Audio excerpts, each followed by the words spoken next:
Assalamualaikum warahmatullahi wabarakatuh.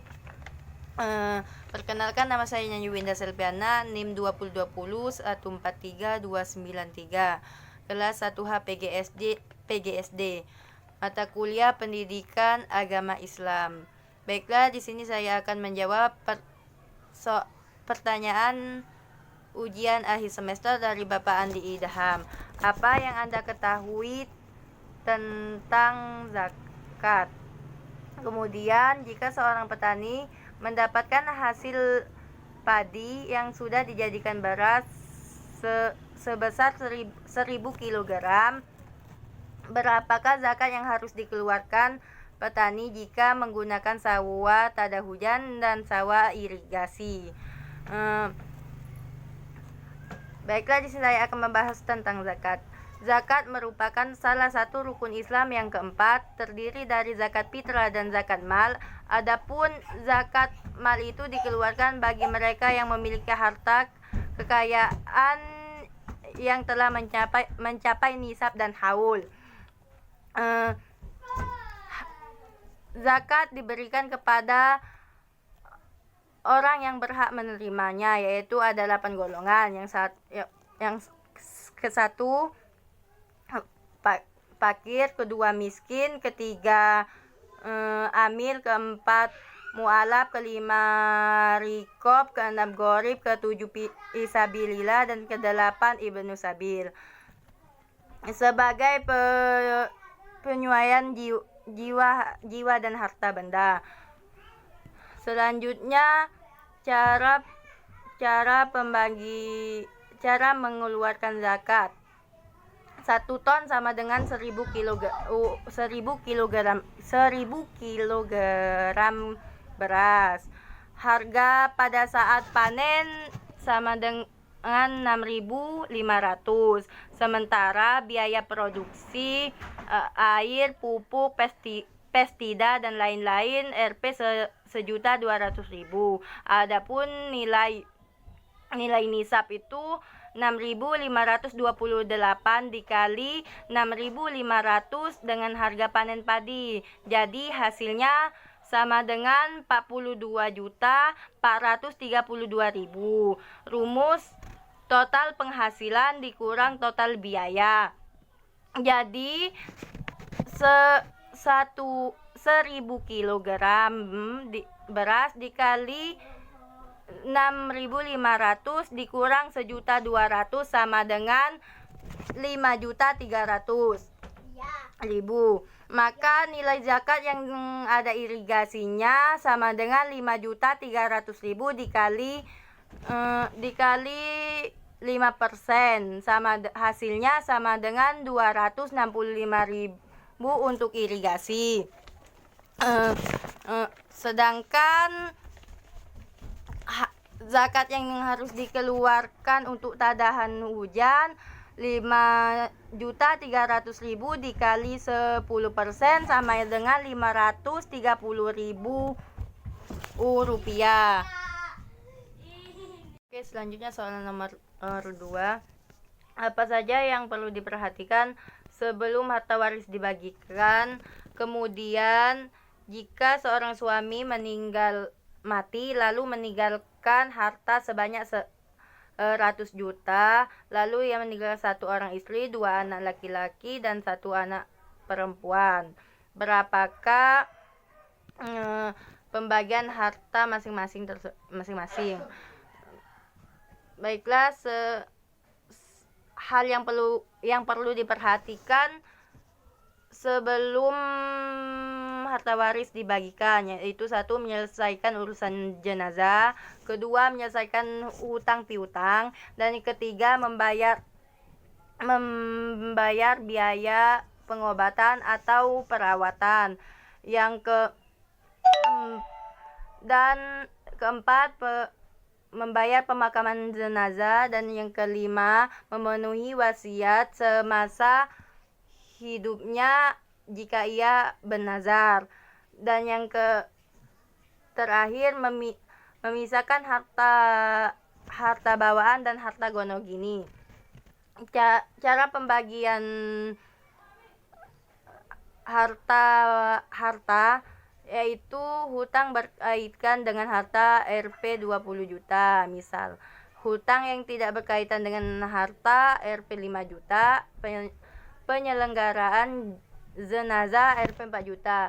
Jadi harta yang siap dibagikan yaitu totalnya 71 juta. Jatah istri seperdelapan sama dengan 8.875.000. Jatah tiap anak laki-laki sama dengan 24.850.000 karena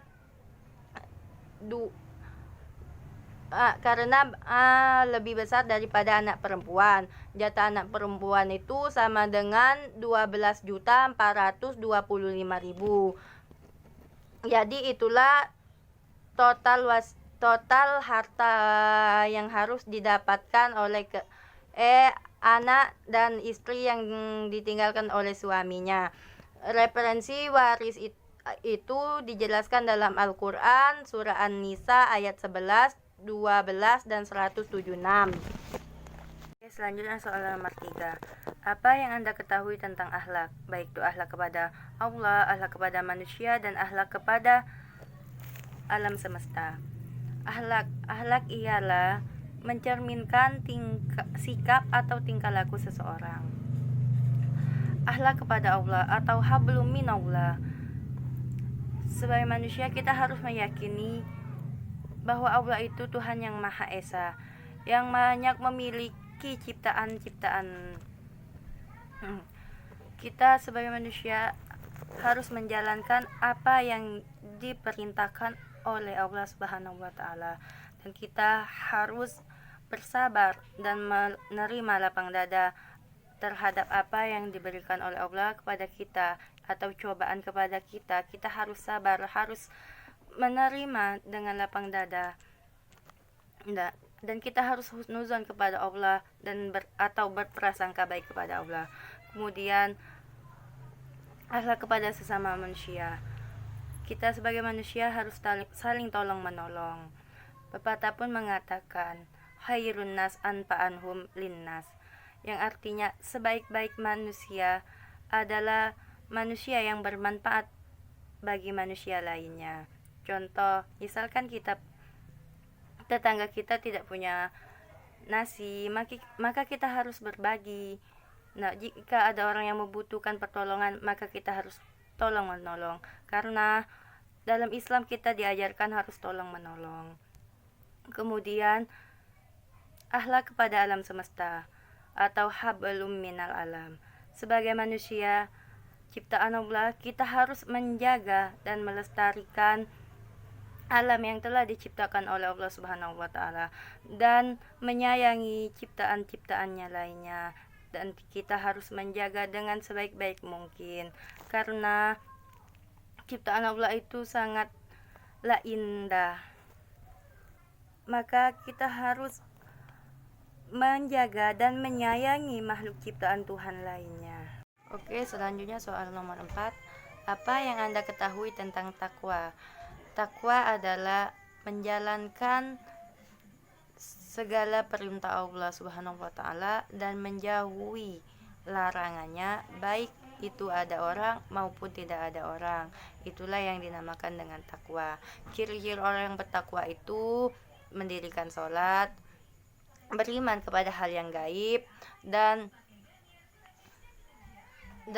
yakin kepada hari akhirat. Soal nomor 5. Bagaimana hukumnya? Kenapa orang Islam itu wajib menuntut ilmu? Kemudian bagaimana konsep ilmu dalam Islam atau konsep Islam terhadap ilmu? Menurut saya, karena menuntut ilmu itu wajib bagi muslim dan muslimah, disebabkan landasan kita beramal adalah memiliki ilmu. Karena dengan adanya ilmu kita akan tahu bagaimana cara hidup yang benar, Tanpa ilmu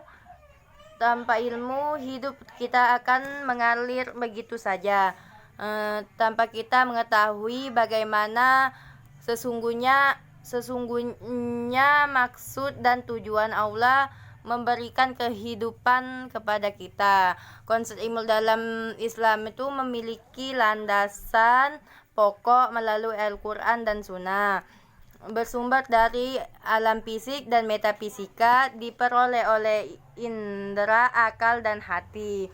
Mungkin cukup sekian jawaban yang bisa saya paparkan. Apabila ada kata yang salah, saya mohon maaf. Kepada Allah ampunan yang saya harap. Saya akhiri, wabillahi taufiq wal hidayah. Wassalamualaikum warahmatullahi wabarakatuh.